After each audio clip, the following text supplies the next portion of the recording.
안녕하세요. 통증학과 전문의 유재혁입니다. 무릎 연골이 닳았다거나 퇴행성 관절염이 왔다는 말 들어본 적 있으시죠? 무릎이 아파서 병원을 찾은 50대 이상 분이라면 한 번쯤은 들어봤을 겁니다. 이런 말을 들으시면 보통은 두 가지 중에 하나의 반응을 보이시게 되는데요. 너무 놀라셔서 그럼 이제 어떻게 하냐 이렇게 말씀하시는 분들이 있는 반면, 어떤 분들은 이미 오래전부터 퇴행성 관절염인지 알고 있었다고 수술하라고 했는데 안 했다고 하시는 분들도 있습니다. 무릎 검사를 해보고 처음으로 자신의 무릎이 퇴행성 관절염이라고 하시는 분들은 보통 초기 단계에 있는 경우가 많아요. 그래서 이런 분들은 관절염이 더 진행되지 않게 만들어 드리는 것이 치료가 되고, 오랫동안 관절염을 앓고 계신 분들은 통증 없이 걷고 적절한 시기로 수술을 미뤄 드리는 것이 치료의 목적이 됩니다. 즉, 무릎 관절염이 왔다고 해서 꼭 수술하는 건 아니라는 거죠. 퇴행성 관절염 치료의 핵심은 걷기 능력을 유지시키고 하체 근육이 줄어들지 않도록 돕는 것입니다. 퇴행성 관절염이라는 게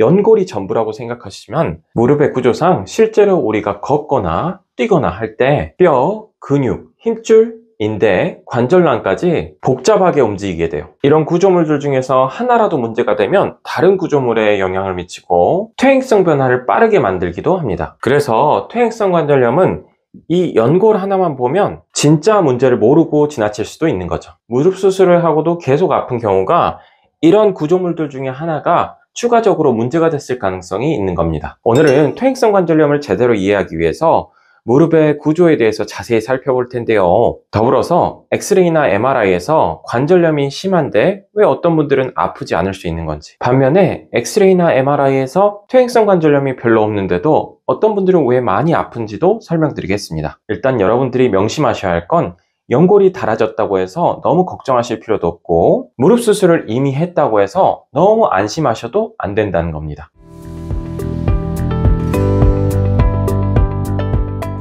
자, 그럼 이제 본격적으로 무릎의 구조부터 살펴보겠습니다. 무릎의 구조는 위에 있는 큰 허벅지뼈, 그리고 아래에 있는 종아리뼈, 그리고 앞에 있는 슬개골이 관절을 이루게 되는데요. 이 파란 칠로 해놓은 게 이 관절 사이를 미끄럽게 만들어주는 연골입니다. 이런 연골과 뼈 이외에도 다양한 구조물들이 있는데요. 크게 나눠보면 이렇게 5가지로 나뉘게 됩니다. 첫 번째는 제가 말씀드렸던 뼈예요. 위쪽에 있는 허벅지뼈, 종아리뼈, 그리고 슬개골이 한 관절을 이루고요. 이 뼈들 사이에 있는 관절이 매끄럽게 움직이게 하기 위해서 있는 게 바로 이 연골입니다. 무릎 퇴행성 관절염에서 관절이 닳아졌다고 할 때 이 연골이 닳아졌다는 것을 뜻하는 경우가 많아요. 세 번째는 반월상 연골인데요. 이렇게 C자 모양으로 생겨서 무릎을 굽혔다 펼 때 무릎이 덜컹거리지 않도록 완충해주는 역할을 해요. 다음은 관절막이 있는데요.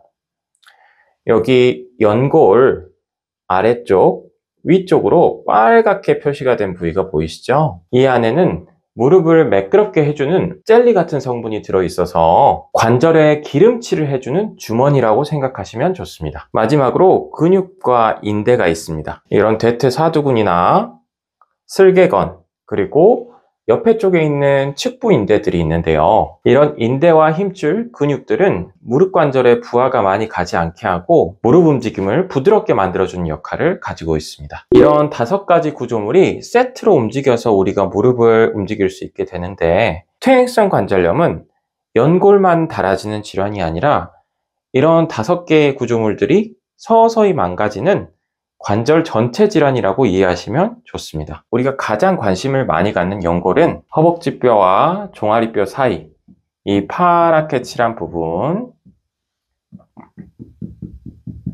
허벅지뼈 쪽으로 향해 있는 슬개골 쪽에 존재합니다. 이 연골이 있음으로써 우리가 무릎을 마찰 없이 움직일 수 있는데요. 마치 미끄러운 빙판 같은 역할을 하는 거죠. 관절 연골은 물이나 콜라겐, 프로테오글리칸으로 이루어져 있는데, 체중이 실릴 때마다 살짝 눌렸다가 원래대로 돌아오면서 스프링처럼 충격을 흡수해요. 그래서 연골이 멀쩡할 땐 우리는 무릎 관절이 있다는 것조차 잘 느끼지 못하는 경우가 많습니다. 그런데 나이가 들면서 무릎 안에 변화들이 나타나는데요. 이게 우리가 가지고 있는 정상 무릎인데, 연골이 두툼하고 매끈하게 존재합니다. 하지만 자꾸 쓰게 되면 연골이 이렇게 닳아져서 구멍이 난 것처럼 보이고, 뼈 가장자리에는 이렇게 뾰족한 뼈들이 자라나고 연골 아래쪽에 있는 하부골이라고 부르는 부분이 딱딱하게 굳어지면서 충격을 제대로 흡수하지 못합니다. 이때부터는 연골만 닳아지는 것이 아니라 주변에 있는 인대나 힘줄, 근육, 그리고 관절막,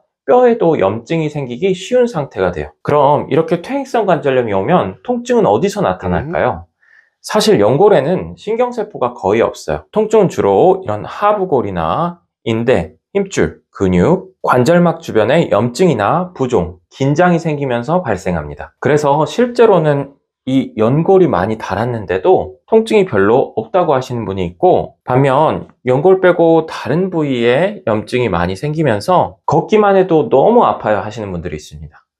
이런 분들은 엑스레이에서 관절염이 심하지 않은데 통증은 아주 심한 거죠. 이제 무릎 안이 어떻게 이루어져 있고 퇴행성 관절염에서 어떤 일이 일어나는지 잘 이해하셨을 겁니다. 다음은 왜 어떤 분들은 엑스레이에서 퇴행성 관절염이 심하다고 나오는데 통증이 없고, 어떤 분들은 엑스레이상 퇴행성 관절염이 심하지 않은데 통증은 심한지 설명드릴게요. 우리가 무릎이 아프지 않은 65세 일반 사람들을 대상으로 했을 때 엑스레이를 찍어보면 무려 50%에서 퇴행성 관절염이 있다고 나와요. 하지만 이분들이 다 아픈 건 아닌데요. 실제로는 증상이 있으신 분들은 10% 정도에 불과합니다. 즉, 무릎의 퇴행성 관절염 통증은 연골이 닳아졌다는 문제만이 아니라 다른 문제들이 복합적으로 나타나는 건데요. 이렇게 엑스레이와 증상이 일치하지 않는 첫 번째 이유는 통증은 연골이 아니라 연골 주위에서 일어나기 때문입니다. 앞서 말씀드렸듯이 이 연골에는 신경이 거의 없는데요. 오히려 인대나 뼈 주변부, 이런 관절막이나 힘줄 쪽에 신경이 많습니다. 그래서 이렇게 중간중간 연골이 다 닳아져 버린다고 해도 이런 닳아진 것 자체가 바로 통증을 만들진 않아요. 보통 무릎 관절염은 1단계, 2단계, 3단계, 4단계로 나누게 되는데요. 이 1, 2단계는 관절염 초기, 3단계는 중기, 그리고 4단계는 수술을 고려할 정도의 관절염이 있다는 엑스레이 소견입니다. 하지만 이 1, 2단계 초기에 있는 분들도 통증이 심한 분들이 있는데, 이런 분들은 보통 이 관절막이 많이 부어 있거나 이 연골 아래 뼈에 부종과 염증이 심한 경우가 많았습니다. 반면 여러 연구에 따르면 이런 3, 4단계에 있는 분들도 이렇게 하부골이나 관절막 쪽, 그리고 인대 쪽에 염증이 없으면 통증이 없는 경우도 많이 발견되고 있어요. 두 번째 이유는 근육 때문인데요. 무릎 통증에 근육은 아주 중요한 역할을 해요. 이건 조금만 생각해 보셔도 알 수 있는데, 퇴행성 관절염이 있으신 분들은 보통 걸을 때나 움직일 때 통증이 발생하죠. 반면 누워 있거나 하시면 통증이 없어지는 경우가 많은데요. 이 관절에 몸무게가 실리면 통증이 심해지는 겁니다. 무릎은 이런 대퇴사두근이나 둔근, 무릎 주위의 힘줄이나 근육이 무릎 관절이 느끼는 하중에 절반을 담당하기 때문에 같은 엑스레이 소견이라도 허벅지 근육이나 고관절, 엉덩이, 그리고 척추 코어 근육이 부족해지면 통증이 훨씬 심하게 발생합니다. 이와 비슷한 원리로 체중이 갑자기 늘게 되면 무릎에 통증이 발생하는 경우가 많아지는 거죠. 그리고 근육이 부족한 경우에는 지금 통증도 심해지지만 장기적으로 운동을 못하게 되기 때문에 무릎 관절염도 빠른 속도로 악화되고, 특히 무릎 앞쪽에 있는 대퇴사두근이 약해지는 것이 퇴행성 관절염과 큰 연관이 있습니다. 세 번째 이유는 다리의 축이 잘못 잡힌 건데요.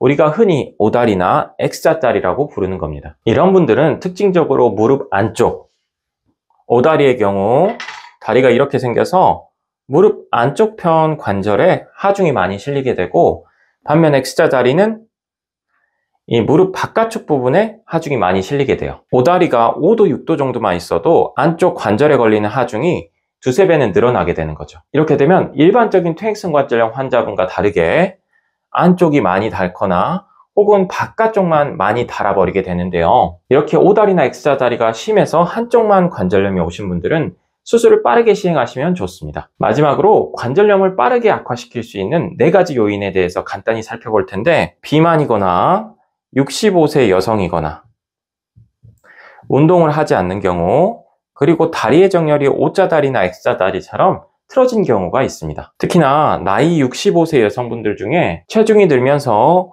운동을 하지 않으신 분들은 무릎 관절염의 위험성이 확 올라가기 때문에 본인이 여기에 해당되신다면 반드시 살을 빼시고 운동을 하시는 것이 중요합니다. 오늘은 무릎의 구조와 퇴행성 관절염에 대해서 말씀드렸는데요. 연골이 많이 닳았다고 해서 꼭 통증이 있는 것도 아니고 연골이 적게 닳았다고 해서 통증이 발생하지 않는 것도 아닙니다. 무릎의 구조는 뼈, 연골, 반월상 연골이나 인대, 근육, 관절막 같이 5가지의 구성 요소로 이루어져 있고 이 중에서 하나만 문제가 돼도 다른 구조물에 영향을 미치면서 통증이 발생할 수 있어요. 연골이 많이 닳지 않으신 분들 중에 통증이 심하신 분들이 있다면 나의 근육이 너무 약한 건 아닌지, 오다리나 X자 다리가 있는 것은 아닌지, 그리고 연골 주위에 다른 구조물들의 염증이 있진 않은지 잘 살펴보셔야 합니다. 다음 시간에는 어떤 경우에 무릎 수술을 꼭 해야 하고 어떤 분들은 비수술적 치료로 치료가 될 수 있는지 알려드리겠습니다. 오늘 내용이 도움이 되셨다면 좋겠고 시청해 주셔서 감사합니다. 통증의학과 전문의 유재혁이었습니다.